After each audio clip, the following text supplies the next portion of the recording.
It's now a revolution in the arts underground. It's not even to ignore. Today, everywhere you're going, anywhere you're looking at, you'll probably be seeing a digital art from a certain artist somewhere on a t-shirt, on a wall, on some shoes, or somewhere, I don't know, on a poster, for example. That's me right there. Alright, that's me. Well, stick around, and today we'll be talking about digital art according to me. Digital art is something that have been adopted by digital artists since a while. We are doing digital arts using certain softwares that actually allow us to be like playing around with images and text to create an art, or you might be even drawing actually on a digital tablet to recreate an image that is digital. That's exactly what it is. Well, today I'm not gonna be there to explain a story about digital art. Today I'll be explaining to you how I'm doing my digital art, because yeah, you know, on the channel on art, I'm not just gonna be talking about artists or digital artists that have done something particular, but yes, we also on that. But what's up is that I'm also doing art, so I'll be coming up usually with some different tips on how I'm doing arts. That's how I'm gonna put it. I'm simply gonna take you from the moment I'm getting inspired to the moment I'm illustrating the poster. And yeah, I'll be taking this sample of the recent poster that I did for my Instagram, and together we'll be going along and I'll be explaining what I did to actually illustrate that one. And when it's come at getting inspired, there is an easy and practical way that I'm following. What I'll do is that I'll go on my Instagram and I'll scroll all over my exploration feed, you know, where there is that little magnifying glass. And yeah, I'll be going all along this feed and I'll try to see and to look at certain work of other artists, because yeah, that's what we're doing, artists in this new generation. We're not just like going for something. Like, there are some times that I'll directly get inspired and go ahead to illustrate what like I got inspired of, and then I'll be doing it. But there are some moments where I don't have any inspiration, so I'll go on my Instagram and try to get some inspiration.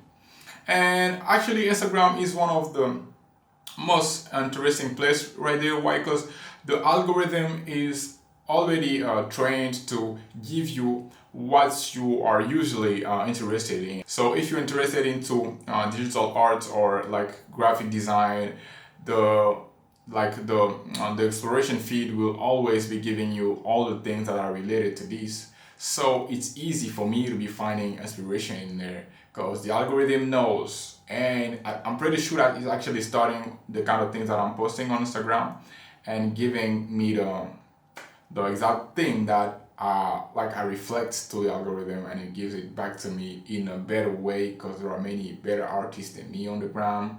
But yeah, I'm trying to get inspired so that I can actually get better.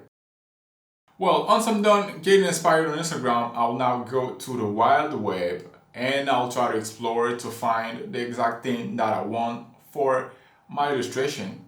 On Instagram, I can't have the precise thing or the precise picture of what I want to get. So what I'll be doing is that I'll go on Pinterest or on Google. I'll be typing some stuff on what I really want to display on my poster or my digital art. And then I'll actually just gather a kind of expectation or a kind of mood board for me to be actually going and going to the next step. And in the next step, what I'll be doing is that I'll be gathering all the necessary elements that are required for the illustration of my poster. And what I'll be doing is that I'll be looking for all the images, all the fonts or textures or some other elements that are just like textures. Principle, like most of the time it's textures, right?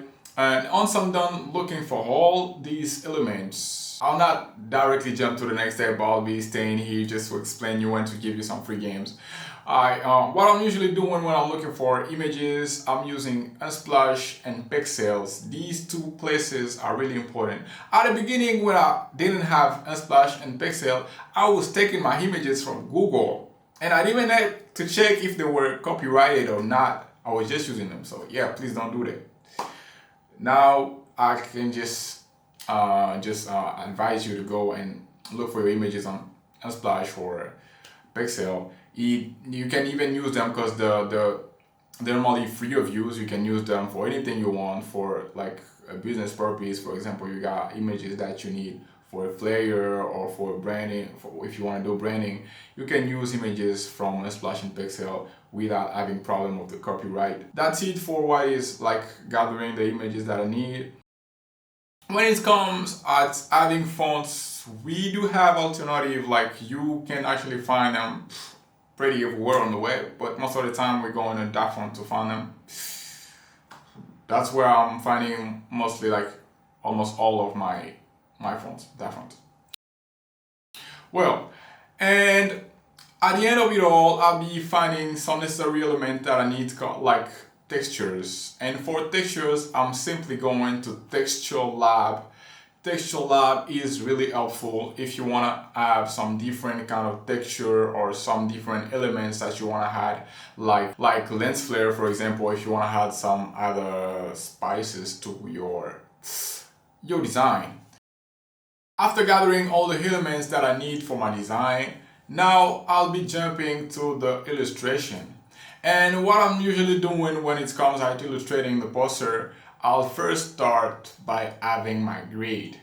You might be out there, you're using Photoshop or Illustrator to do your posters or your digital arts. It's really important to use the grid. I remember at the beginning when I was doing digital arts or my posters, actually, I wasn't using them and my elements were a bit everywhere, nowhere all over my posters, so it wasn't great.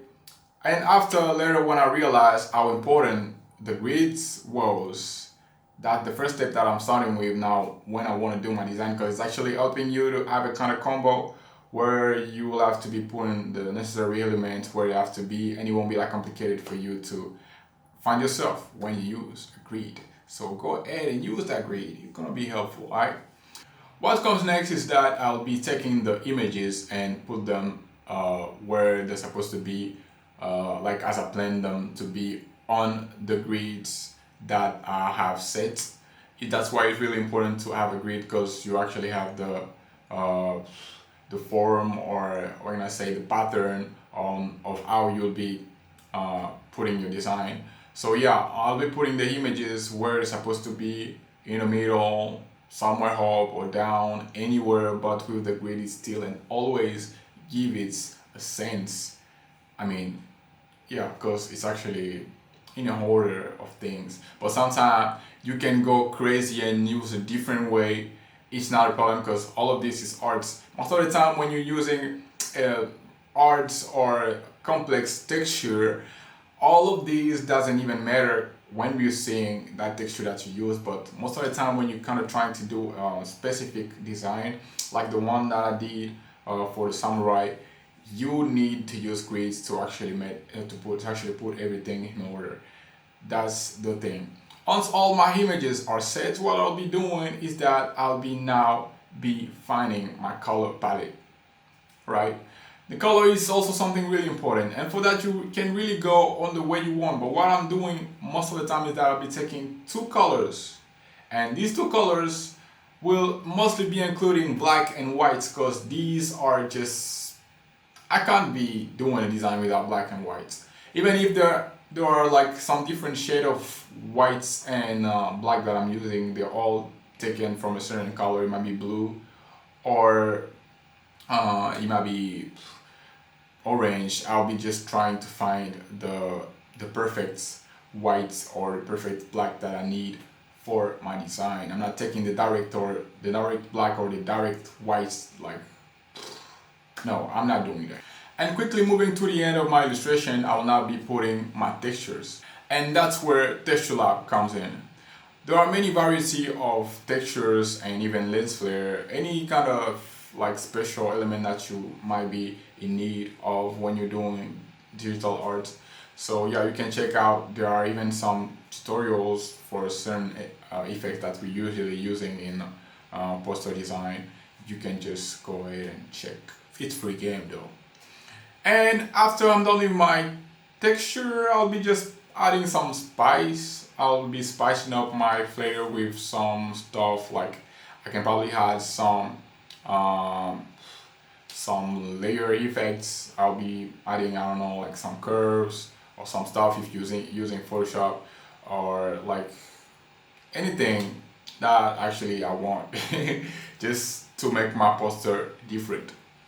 And once I'm done illustrating my poster, there is one more thing that I'm doing at the end. I'll be giving it as a free game, is that I'll be adding a gradient map. A gradient map is a kind of effect that is in Photoshop. I'll be calling it like that. It's a layer effect that is in Photoshop.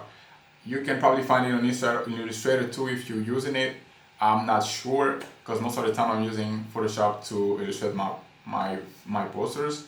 So yeah, there is a gradient map, and in there is a kind of gradient that includes colors, many colors that you can actually use, and they're kind of creating a different color universe, and most of the time they are really interesting, and I actually used it for the poster that I uploaded recently. But I'm kind of posting two versions, the original version or the version that I used or that I illustrated directly without adding a gradient map, and the other one on which I actually put that gradient map, and most of the time the gradient map give me a really great and good look of my posters. Alright, that was all for my video today. Hope you enjoyed having some tips on how I'm doing my digital art, on how I'm doing my posters, and I'll probably be going deep into how I'm illustrating my posters, like with tutorials if it happens